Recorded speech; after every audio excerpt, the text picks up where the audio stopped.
Good morning, everybody. We are back again. It's myself and Shakes Ngwenya. I'm sure Tsepang is going to join us a little bit later, but we are just going to get started. You know that my name is the Sobri Boys, Wale Fatsi from the Big R. And then today we want to discuss nothing else, the crisis in Man United. Do you think that was a correct decision by Manchester United? Really, what happened? We want to look in the background, what happened there. So, but I wanted to answer whether it was a good move for Man United to relieve Ole or it was a blunder. So I want to hear from you. Then we can take it from there. Let me welcome Shakes. Shakes, welcome to the show. Thank you, Prasob. Thank you for having me on the show, and good morning to the people out there who are following our show. Shakes, Ole has just been relieved. Now we don't know what's going to happen. Ole has been there for 3 years, and he has not won anything except go up to position 2. And that's not Man United. Man United, they don't belong to position 2. They belong to position 1, they belong to titles. So none of those happened under Ole. Was this a good move, according to you, when you make your own analysis? And then in the meantime, I'll give you his records so that we see what's happening. What's your take, Shakes?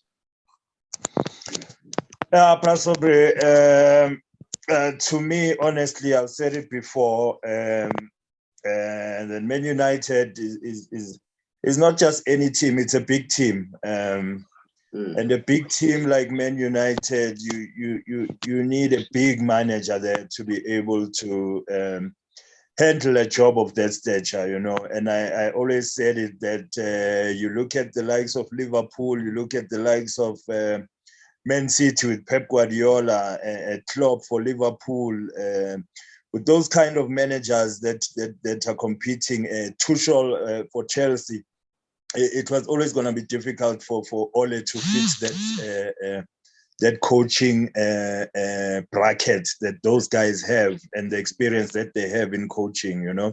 And I believe that Man United really, they were patient with Ole. They gave him a chance.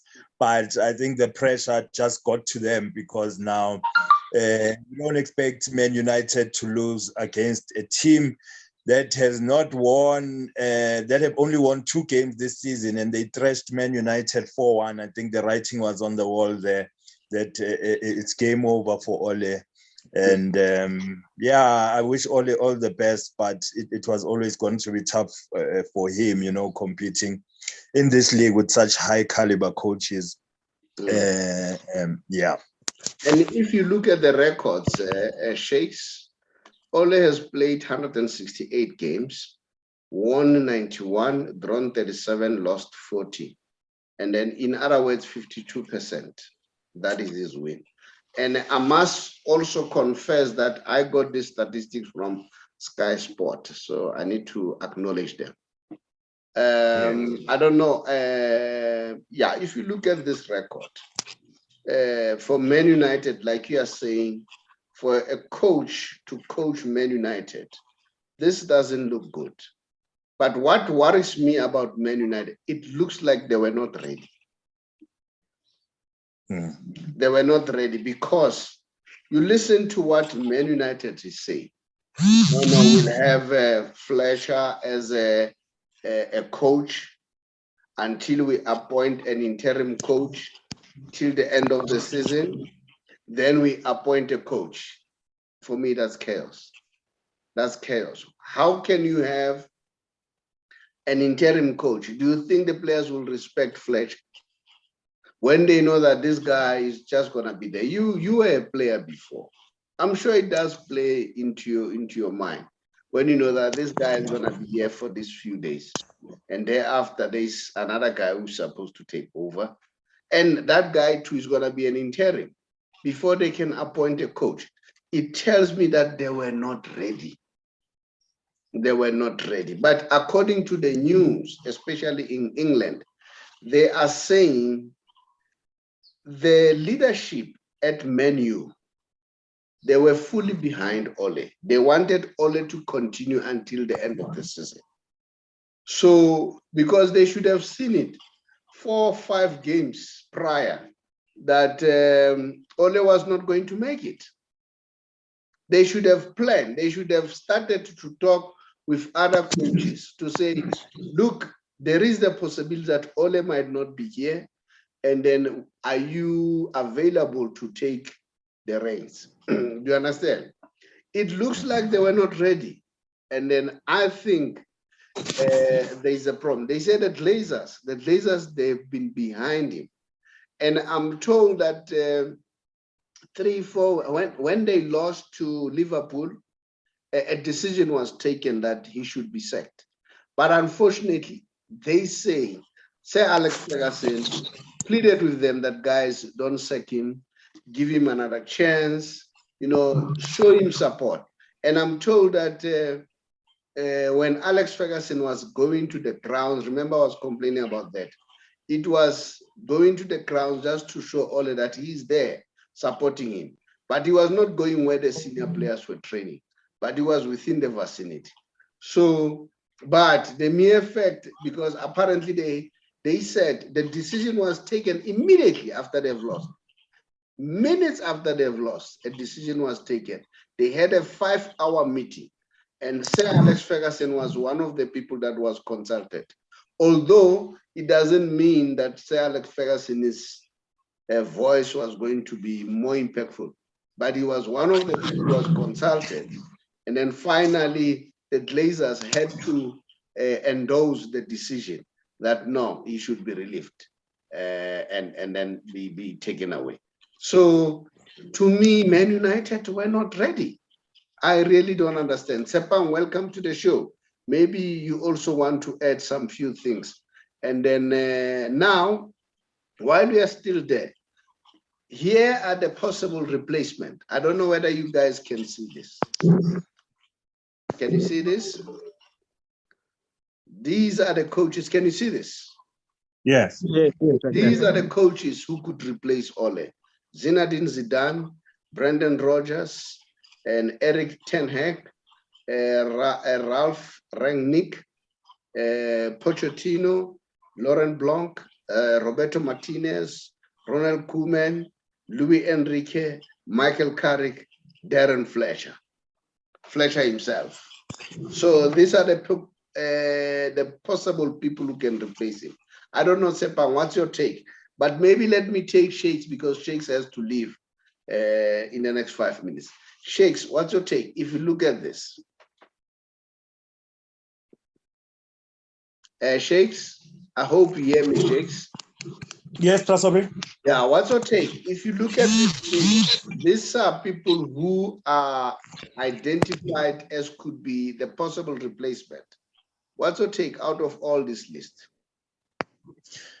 Yeah, Prasobe, there are possible names there that I see. I've heard Zinedine Zidane being brandished there amongst the names, But my take is that Man United need a coach like Mauricio Pochettino there, or maybe Luis Enrique, because I don't think Zidane is the type of person who can go and take on a team like Man United at the moment,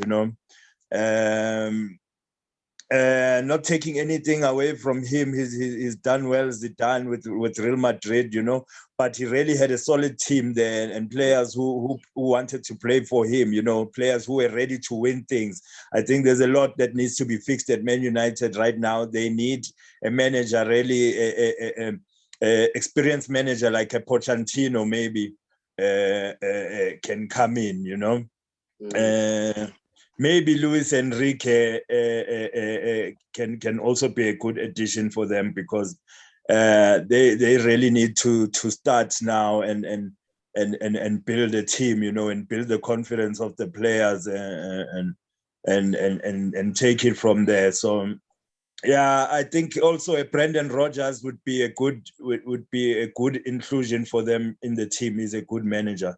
So I think Brendan Rodgers, Pochettino, or Luis Enrique for me. Okay. Do you think it was a good decision for Man United to sack him now?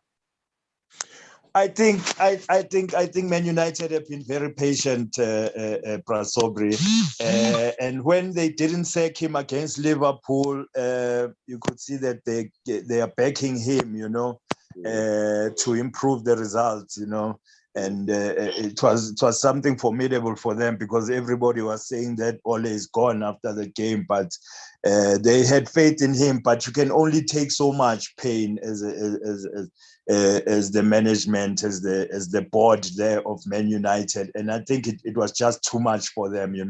That 4-1 defeat to a team that they should be beating something like 8-0 or 7-0. It shows you that there's a lot of problems there at Man United. Don't you think that the players are to blame? Don't you think that the players wanted him to go? They didn't do the party. Do players do that, Shakes, as a former player? As a former player, Prasobri, you also have your pride as a player, I mean, it's your name. When the team loses, it's your name also that goes down. So never in my football career have I played to make sure that there's a certain coach that loses. Every time when I go on the field, I would give my best for the team, and then we would sort out the problems of the coach, maybe with the president, and have a chat, and he would see how the players feel with the coach, but to deliberately go out there and not do well because you want a coach to be gone is completely unprofessional to me, and it's never happened in my career where I felt like I needed to do something like that, or we spoke as a group to say we're going to take it lightly because we want the coach to lose. Never in my career. As that, you never even heard any some whispering in the corridors whereby the players said, no, we are just going to let it loose? Yeah, no. But you know what, Prasobri, when there are problems, things happen, and psychologically you are not there for the game because of everything that's happening around, and that will obviously it will make the team not to play the way it's supposed to play, and the results will not come because of all the psychological negative energy that's coming on the background, and then and the results don't come if things are like that, Shakes, let me release you, and thank you for taking time to be with us.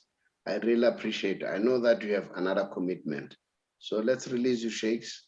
I'll finish up with Tsepa, this subject of Ole. Tsepa, welcome to the show. As you could hear, I was talking to Shakes about this. These are, Shakes says, Brendan Rodgers, and also Luis Enrique, and who else? And Pochettino could be the possible replacement. The news are also saying in England, they say Cristiano Ronaldo has always been supportive of Ole. They said Cristiano has never said a word to contrary to what people believe, that probably Cristiano played a role. In fact, they say Cristiano has always been supportive of Ole, and then Cristiano has never even whispered to anybody that brings in a Zidane or bring that coach and so on. This is what they are saying. And then they also say Ole himself, when the management of Man United saw the opportunity of getting Cristiano after he failed to join Man City. And then when they went to him, they said he was so motivated, he was eager. He said, you know what, this is the signing that I want. And he made it possible. They said he sanctioned that one. He always wanted that boy who's from Dortmund, Sanko. He always wanted him. All the signings that have been signed, apparently they have been looking for them. So what's your take? Yeah, with that took place, in Manchester over the past weekend. With Ole, yeah, Ronaldo was a big fan. I even saw his post earlier on today in the morning, actually. A very heartfelt message to Ole, you know, saying that he had played a huge role, and with him coming to Manchester also, being his striker. That's what he said, being his striker, and being ended up being a coach, but not just a coach, but a friend to him. So he has always supported him, and he wishes him well in the future.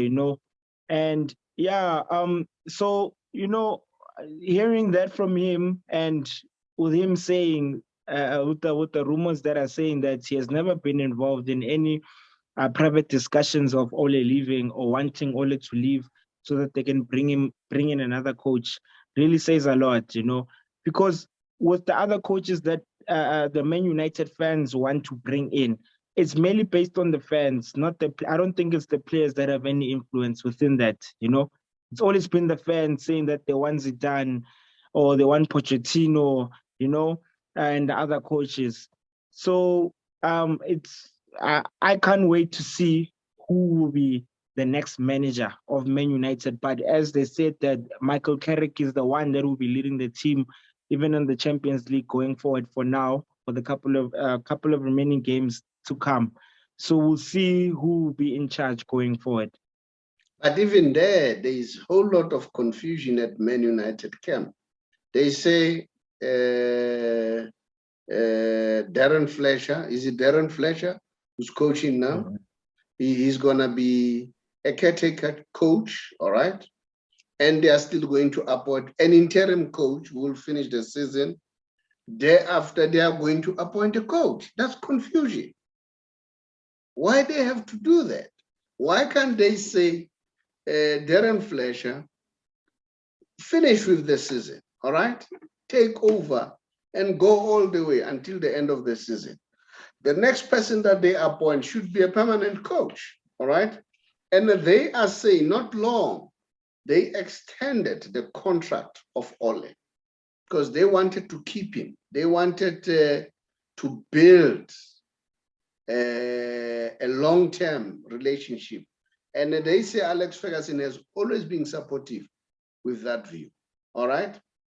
But apparently, this is what happened. Once they have decided that no, they are going to terminate his contract, apparently was called after they've met for 5 hours.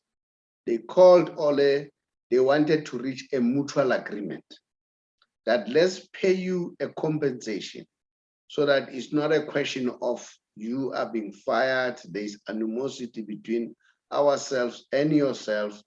And then that is why the statement that was prepared, it is alleged that probably it was a joint statement that was prepared.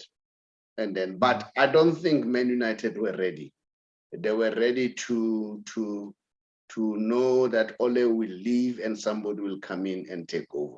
Now, out of all this list, who do you think should take over? Number one priority for me, it could be Zinedine Zidane because he's the only coach that's available at the moment. The other coaches are binded to the respective clubs. I mean, even with the Pochettino issue, those are just rumors. I don't think that he would actually leave PSG at the moment. He just got there right now, It's also alleged that they also want the Ajax coach also, they want him to be in charge. But these are just speculations that are going around. But there's one person that I know that they've been hunting for, it's Zidane. And the wife also released a statement when she was being interviewed. She says that she's not ready to move to Manchester at the moment. So that's a comment that she gave, but we don't know whether it will stick or not. So that's just one person I know that's leading the forefront at the moment. But with the other coaches, they're already binded to their respective clubs, and all of those clubs are actually doing well. To be honest, so I don't think any of those coaches would actually leave their clubs and come to Manchester right now in the middle of the season. So Ronald Koeman is available. He's on the list. He's available. I'm told that Zidane seems not to be keen to go to Man United. In fact, he prefers to go to PSG. And then the other way around, Pochettino coming to what is this? To Man United. Remember, they're not appointing now. If there's anybody that they appoint in this list, that person will be appointed at the end of the season to start a new season. So that's the plan. All right. And then some people are saying Enrique. What's your take about Enrique? Yeah, and okay, Luis Enrique is a good coach, but with most of the coaches that have been listed there, the Premier League is a very different league, to be exact. I don't really have much faith in him when it comes to the Premier League, you know. But he's a good coach, but I don't really trust him that much. I can trust Koeman actually to actually lead the pack in the Premier League because he has been there before. And yeah, but with the others, I'm just a bit doubtful. Yeah, when it comes to Enrique, yeah, I'm not really certain about him. Koeman too didn't do well in Premier League. Honestly, his record is terrible as far as Premier League is concerned. Well, Enrique has shown he has done well with Barcelona. He's showing again with the Spanish national squad that he's a good coach. But I'm worried about him. Sometimes he likes imposing himself. I heard a person like Lionel Messi complain and say, "No, this guy is, he's like autocratic." So I'm worried about that kind. Is he gonna clash with Paul Pogba or what? And I'm told that Fernandes has not even renewed his contract. He's willing, he wants to stay at Man United. He loves Man United, but because of what is happening, he has decided to hold on. He has suspended the renewal of the contract. Paul Pogba too, apparently he's holding on because he wants to know who's coming before he can commit himself to do the renewal of the contract. So I don't know. There's a rumor that Mauricio Pochettino has already agreed to go to them, but I don't know how can that be possible. I mean, you are playing with stars, man, at PSG, the best player, the best three in the world, and then you say you want to go to Man United. I don't know, but we'll see. Zinedine Zidane, yes, Man United wants him, but it seems as if he's not keen himself. He doesn't think that Man United is the team that will fit his, his style. So that's the rumor that we get. All right. So I don't know. What's your take? Yeah, with him saying that, it's very tricky because they even gave him a second offer, and then he rejected the first offer. Then they went on, they gave him a second offer, and then he hasn't responded to it. So maybe that says something for now.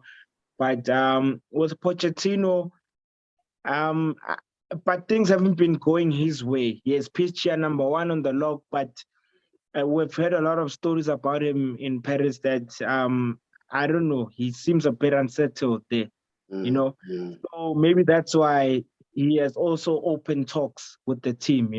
He hasn't been 100% there. Yes, they are number one, but he's not 100%. So maybe that may be the case also. But with Luis Enrique also, I mean, he's doing well with Spain at the moment. I don't think he'd actually leave the Spanish team, to be honest.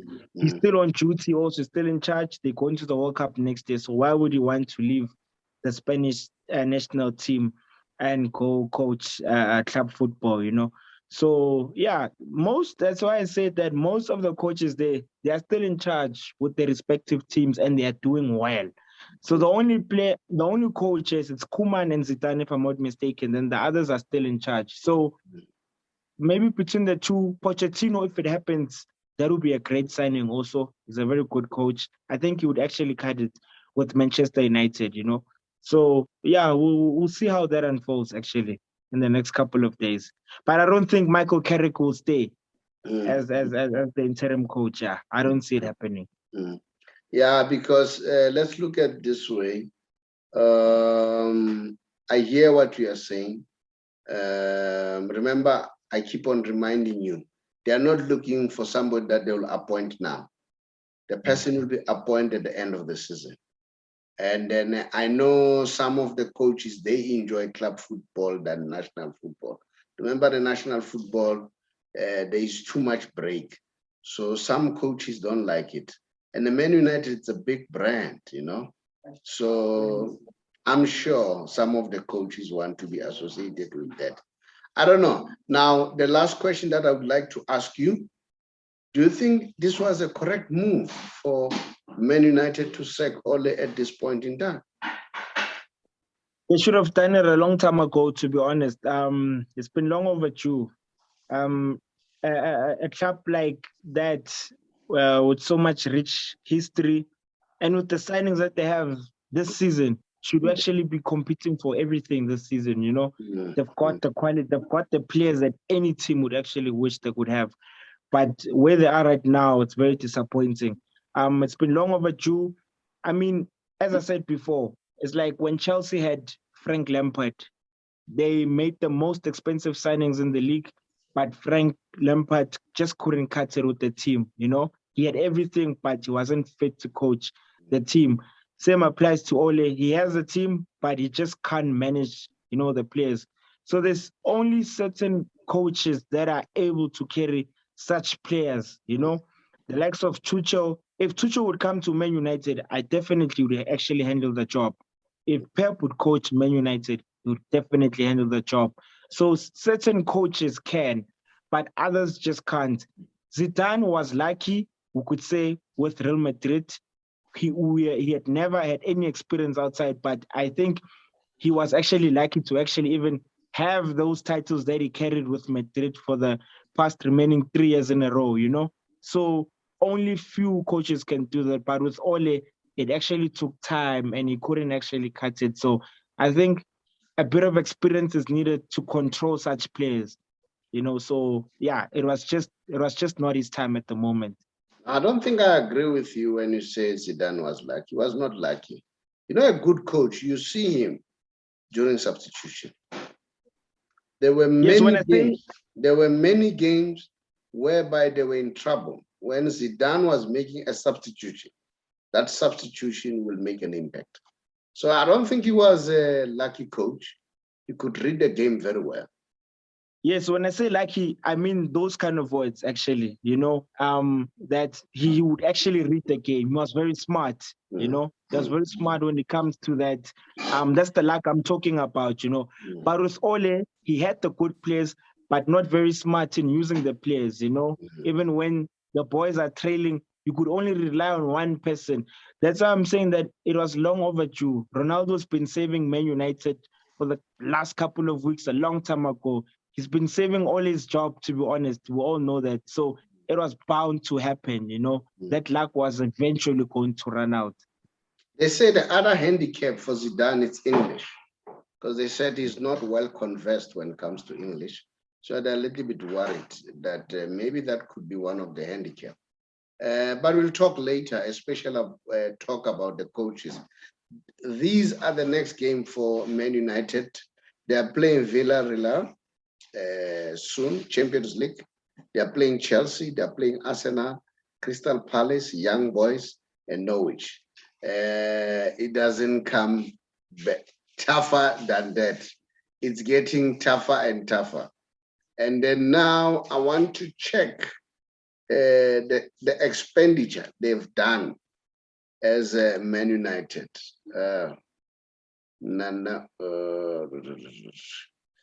I want to check the expenditure that they have done as Man United in terms of the signings. All right. No.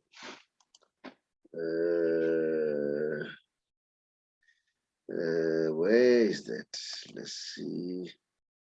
No, these are the coaches. They've spent a lot of money. I wanted to show you the money that they've spent. They've spent a lot of money to keep the brand of Man United, but unfortunately it could not happen. Tsepang, we thought it's going to be very short, but we ended up giving more. And I hope viewers out there, you can give us your views. And I must say, our show that we did, Bafana Bafana in Ghana, has done very well. And I see a lot of guys from up in the north responding and then saying we are crybabies. But it's nice. I really appreciate, guys, your response. It really helps. And then I'll definitely respect your view. And then I hope you'll also respect our view. We feel that Bafana Bafana were robbed. They brought light. I mean, it was a daylight robbery. That's our take. That's our take, because even if you listen to AC Ngobo analyzing the fouls against Bafana Bafana compared the fouls against Ghana, you know. But you're entitled to your views, and then I'm not going to suppress you. If this is how you feel, you think that we are biased because it's a South Africa and we are South Africans, that's your right. And then I'm happy, but I'm happy that you guys are responding, and let's engage more. It's very, very important. We are still brothers. We are all one. We are all in one continent. We are all Africans. Tsepang, thank you very much. And then people out there, continue to subscribe. Tell us, was this a good move or a bad move by Man United? As I said, I think they were not ready, Man United. Tsepang, bid the viewers farewell, unless you want to say something at the end. No. Thank you very much, Mr. Shabalala, and yeah, thanks to the viewers out there and to the lovely comments. You keep them coming. It was a good discussion actually, on the YouTube page. So yeah, thank you very much. Thank you very much, and then we are looking forward to engage with you again. Thank you.